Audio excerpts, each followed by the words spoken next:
ሐረግ ክፍል 85 ተለቀቀ። ሉሊት የምትሰራበት ድርጅት ኪሳራ ላይ ወደቀ። ያፌት እጅግ በጣም ተበሳጭቷል። ምርቱ በዱቄት ተቀይሮ ገብቷል ሲባል ከ5 ሚሊዮን በላይ ከስሯል። ስለዚህ አሁን ላይ ያፌት እጅግ በጣም ነብር ሆኗል። ያፌትና ሉሊት መውደቂያቸው የደረሰ ይመስላል። ሰላም ሰላም፣ ውድና የተወደዳችሁ ሹካ ማንኪያ ቤተሰቦች እንደምን አላችሁ? በያላችሁበት የዓለም ዳርቻ ሰላማችሁ ብዝት ተረፍረፍ ይበል እያልን እንደ ሁልጊዜውም ላይክ፣ ሼር፣ ሰብስክራይብ እያረጋችሁ አበረታቱን። ሙሉ ቪዲዮውን ተመልክታችሁ ሀሳብ አስተያየታችሁን በኮሜንት ስር አስቀምጡልን። ሐረግ ድራማ ከዚህ በፊት እንዳየነው ኤፉና ያፌት ጥሩ ምሽት ነበራቸው። ቢሆንም ግን በጥሩ ምሽታቸው እሷ እያስታወሰች የነበረው ናቱን ነበር። ናቱ ደግሞ አሁን ላይ ከሌላ ሴት ጋር ራሱን እያታለለ እንግዲህ እሷን ለማስቀናት ብሎ አዲስ ህይወት ጀምሯል። ይሄ ራሱን እሷን ለማስቀናት ኤፉን ለማስቀናት የጀመረው ህይወት እንዴት ይሆን የሚለውን ሙሉውን ወደ እናንተ የምናደርስ ይሆናል። ቤዝ እንግዲህ አሁን ላይ እጅግ በጣም ትሁትና መልካም እህት ሆናለች። ቀደም ብሎ ቢገባኝ ኖሮ የሚል ቁጭትም ቢኖረውም አሁን ላይ ግን ያለፉትን የተንኮል ጊዜያቶች ለማካካስ እጅግ በጣም ጎንበስ ቀና እያለች ትገኛለች። እናም እህቴ ኤፍዬ ትላታለች። በፊት ግን እንኳን እህቴ ብለው ለመጥራት አይደለም ቀርቶ ስታያትም ትጠየፋት ነበር። አሁን ግን ዓለም ተገላባጭ አይደል? ኤፍዬ እህቴ ትላታለች። እሷም ግራ የተጋባች ሁሉ እስከሚመስል ድረስ ማለት ነው እና ኤፉ ከዚህ በፊት ደውላ ከሉሊት ጋር እባክሽ ለኔ ስትይ ጓደኛ ሁኚ፣ እሷ እኮ እንኳን ለጓደኝነት አይደለም ቀርቶ ለጉርብትና ራሱ አትመችም ብትላትም አይ ለኔ ስትይ ይሄን ማረግ አያቅትሽም እባክሽ ለኔ ስትይ ብላት ነበር። እና ቤዝም ለህቴ ስል በቃ አረጋዋለሁ ብላ እንደምንም እየታገላትም ቢሆን እየሞከረች ትገኛለች። እናም እንግዲህ ሉሊት እየሮጠች ተደብቃ ስትገባ ምን ሆነሽ ነው? ምን አገኘሽ? ሉሊት እጅግ በጣም ይቅርታ፣ ከዚህ በፊት እኮ ያስያሽኝ አንቺ መስለሽ ነበር፣ ግን አንቺ አይደለሽም፣ እውነቱን አውቄያለሁ፣ ሌላ ሰው ነው። እና ያቺ ወይ ህይወት ናት፣ ያቺ እስስት ህይወት ናት ስትላት አይ እሷም አይደለችም፣ ብቻ እውነቱን አውቄያለሁ፣ ግን ይቅርታ ልጠይቅሽ እፈልጋለሁ፣ ከዚህ በኋላ እኔና አንቺ ጓደኛሞች እንደሆን ብትላትም እሷ እየተርበተበተች ስለነበረ አውቀሽ ነው? እውነትሽን ነው? ደግሞ ምን አርጊ ብለሽ ነው? እውነትሽን ነው እያለች ነበረ። እውነቷን እንደሆነና ምን እንዲያገኛት ተጠይቃት ነበር። ግን ይሄ ነው ብላ አልነገረቻትም። እባክሽ አርጊ ያልሽኝም ቤዝ አደርጋለሁ፣ ግን አለቃ ማንም ሰው ቢጠይቅሽም እቤት እንዳለሁ እንዳትናገሪ ይገሉኛል ብላለች። እንዴ ደግሞ አንቺ መቼ ጀምረሽ ነው አለቃ ያለበት ስራ መስራት የጀመርሽው? መቼ ጀምሮ ነው ደግሞ ላንቺ አለቃ ያለሽ ብትላትም ምላሽ አልሰጠቻትም። እባክሽ ይሄን አድርጊ፣ ማንም ሰው ማወቅ የለበትም ቤት እንዳለሁ፣ ቤት የለችም ብላታለች። እንግዲህ ወይዘሮ ሉሊት አሁን ላይ እጅግ በጣም በፍርሃትና በጭንቀት ትገኛለች። እናም እንግዲህ ከዳግም ጋር ተገናኝተው እንዲያወሩ ተቀጣጥሮ ነበር። ምክንያቱም የአቤል ጉዳይ በጣም ጊዜ የማይሰጥ ስለነበረ፣ ምክንያቱም ዳጊ ከአጎቱ ጋር በጣም ያለበት ሁኔታ አጎቱ ያለበት ሁኔታ እሱም ደግሞ ያለበት ሁኔታ ከባድ ስለነበረ መፍትሄ ፍለጋ ላይ ነበሩ። ስለዚህ መፍትሄ ያሉትንም መንገድ እያስተካከሉ ስለነበረ ዳጊና ጽሄ ተቀጣጥረው ነበር። ገኒ ደግሞ ጉለት ስራ ጀምራለሁ፣ ለስራ ቦታ ደግሞ ይሄን የመረጥኩት ስወጣ ስገባ ልጄንም አያታለሁ፣ ልጄ እናቴ ብላ እስከምትመጣ ድረስ መጠበቅም ደግሞ ራሴንም ማጃጃልም ማድከምም የለብኝም ብላ ጉለት ስራውን ጀምራለች ከናይፉ ቤት ፊት ለፊት። እና ቢኒም እሷን ይዞ ሄዶ እዛ እያስተካከሉ ነበረ። ስለዚህ በድንገት ይመታለች። ሲመታ አንዳንድ ነገሮችን ሹክ ተባብለዋል። ገኒም አይ እነዚህ ልጆች እንደው ምን ይሻላቸዋል ሁሉ እየተነቋቆሩ አንዳቸው እንኳን አንዳቸው የማይደማመጡ እያለች ነበረ። ከዛም እዛ ስደርስ እንግዲህ አጋጣሚ ዳጊ ሲደውልላት ዳጊን እንቅፋት እንደመታትና እንቅፋቱ ደግሞ ሌላዎችንም ማደናቀፍ እንደሌለበት ማንሳት እንዳለባት ነግራው ነበር። ዳጊ ግን ምስኪን የእውነት እንቅፋት ነበር የመሰለው። ቢኒ ግን ይህን ስላለች ደግሞ የበለጠ ተሰብሮ ነበር። እንቅፋቱ እኔ ነኝ እንቅፋቱ፣ እንደዚህ በዚህ ልክ የወረሽ ሴት ትሆኛለች ብዬ አስቤ አላቅም ነበር። ከዚህ በኋላ ጽ የለችም አታቂኝም አላቅሽም ብሎ ተናግሯ ስለነበረ እንግዲህ እንቅፋት እንደነበረ ስትነግረው እሷም እጅግ በጣም ተበሳጭቶ ተመልሷል። ከዚህ በኋላ ጽ የምትባል ሴት የለችም እሷ ወደ መረጠችው የተሻለ ነው ወደ ያለችው ሄዳለች ብትልም ገኒ ግን ፍቅር እንደዚህ በቀላሉ ታውኩት ታዩ ተብሎ የሚታለፍ ሳይሆን ዋጋ የሚከፈልለት እስከ ሞት ጥግም ቢሆን የሚፋለሙለት እንጂ እንዲህ በቀልድ የማይተው እንደሆነ ተናግራለች። ስለዚህ እንደዚህ አይደለም፣ መነጋገር አለባችሁ። ሁለታችሁም ቢሆን መነጋገር፣ መደማመጥ፣ መወያየት አለባችሁ። ፍቅር እኮ እንዲህ እንደቀላል እንደፈለጋችሁ ተው ሲባል የሚተው እና ሲባል የሚመጣ አይደለም ብላ ተናግራለች። ግን ከዛም ቤት ስትደርስ ዳጊ ደግሞ እንቅፋቱ የእውነት መስሏት ምንሽን ነው ጎዳሽ፣ እግርሽን ነው ጣትሽን ነው እያለ አገላብጦ ሊያት ቢልም እሷ ደግሞ እንቅፋት እንዳልመታት ተናግራለች። አይደህና እንደሆነች ግን ገኒ ስራ ጀምራለች እንዴ? በዛ በኩል ሳላስበው መጣሁ፣ ሌላ መንገድ ይኖር ይሆነ ብላ ስትጠይቅ እንግዲህ ሌላው መንገድ ይኖራል፣ ግን አቋራጭ አይደለም፣ አጎቴን አግኝተሽው ነው አይደል ብሎ እሱም ተነጋግረዋል።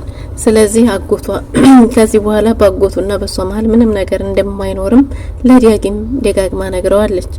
ከዛም መረጃው እንግዲህ ምንድነው አቤልን ሊያናግረው በሄደበት ዳጊ ሪከርድ እንዲያደርግ ነበር መረጃ እንዲኖር። ስለዚህ አዎ እኔ ነኝ ወጋሁት፣ ነገር ግን ጓደኛዬን እንዳትገልብኝ ፈርቼ ነው እንጂ እሱ ነው የወጋህ ብለው እሱ ምን እንደሚወስን አታውቅም የሚል አንዳንድ መረጃዎችን ነበር። እናም በዚህን መረጃ በመኖሩ ደስ ብሏታል። አሁንም የቀረውን ለመሰብሰብ ሊሄዱ ወስነዋል።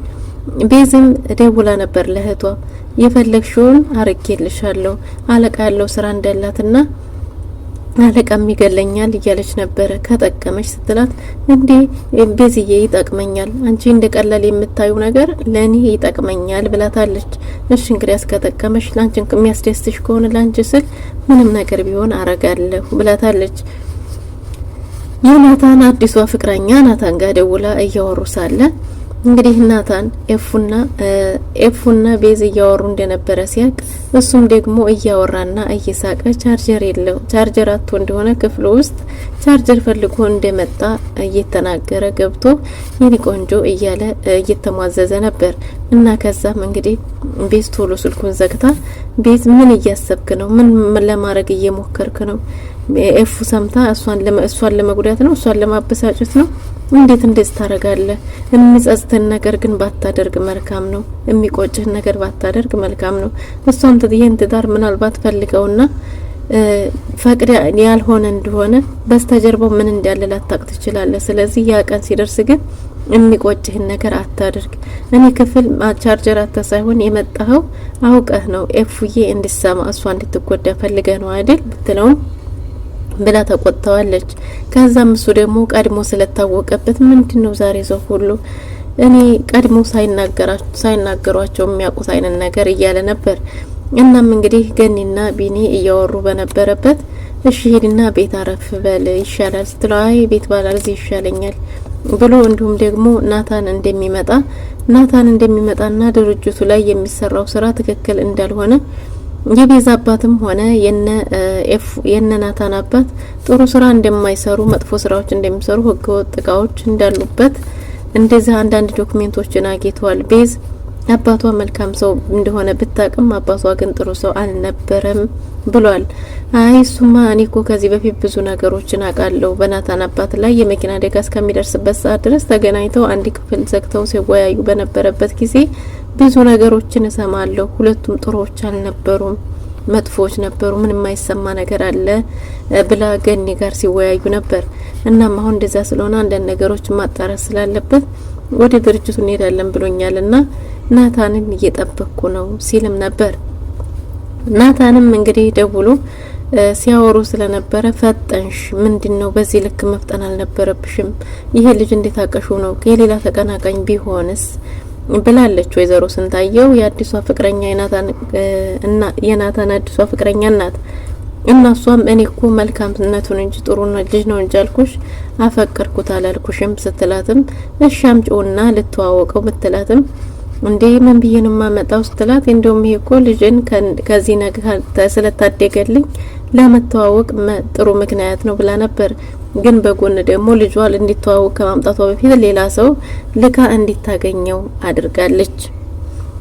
በሌላ ሰው በኩል ቀድሞ እነሱ ከመገናኘታቸው በፊት እሷ እንድታገኘው የሆነ ቦታ እንዲቀጥረው አድርጋለች። ናታን ሁለተኛ በራሱ ስህተት ደግሞ ሌላ ዘቅት ውስጥ እንዳይገባ ፍሩ።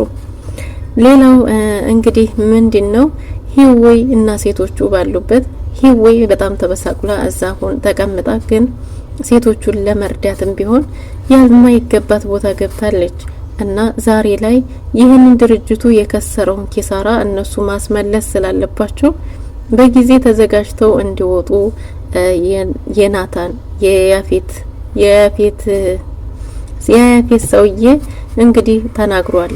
ያፌት ምንድነው ያፌት ተላላኪ ያለው ዛሬ ማንም ሰው እንደማይቀር ህዌ ራሱ እሷ በፍጹም እኔ ይሄን አላደርግም ብላለች። ግን ቢሆንም ደግሞ አይ ግዴታ ነው ዛሬ ማንም ሰው የሚቀር የለም እንደውም አንቺ እጥፍ 20-30 ሺህ ማምጣት ይኖርብሻል። ዛሬ በእያንዳንዱ ሰው 10-20-30 ሺህ ማምጣት አለባችሁ ተብለዋል። የድርጅቱን ኪሳራ ማካካሻ። እናም ከዛው መሀል እንግዲህ አንዷ ዛሬማ መውጣት አለብኝ በሩ ክፍት ስለነበር ይሄን እድል መጠቀም አለብኝ ብላ ስትወጣ ባክሽ የሆነ ነገር ያረጉሻል እያሉ ቢለምኗትም አይ ይሄ እድልማ በፍጹም ሊያመልጠኝ አይገባም ብላለች። ህዌም አንዳንድ መረጃ እስካልያዝኩ ድረስ የኔ እዚህ መቀመጥ ምንድነው ትርጉሙ? ምንድነው? ምን ለውጥ አለው? ስለዚህ የሆነ ነገር ማየት ማግኘት አለብኝ ብላ ወሰናለች እና በመውጣቷም ተስማምታለች። እና ምንድነው እንግዲህ ያፌትና ተላላኪው እያወሩ ባለበት አንድ ስልክ ተደውሎ ነበር። ለድርጅቱ የመጣው እቃ ትክክል እንዳልሆነ በእጹ ቦታ ዱቄት እንዲተላከላቸው ይህንንም ስታይ ወይዘሮ ሌሊት አለቃ ይገለኛል ብላ ጥላ እንዳመለጠች እና ናታንም አንዳንድ መረጃዎች ብዙ ቦታዎች ላይ ኪሳራ እንደደረሰባቸው ነገሮች እንደጠበቋቸው እንዳልሆነ አልታሰበ ችግር እንደተፈጠረ እንደሆነ ሲናገረው ያፌት እጅግ በጣም አብዷል አይገልጸው።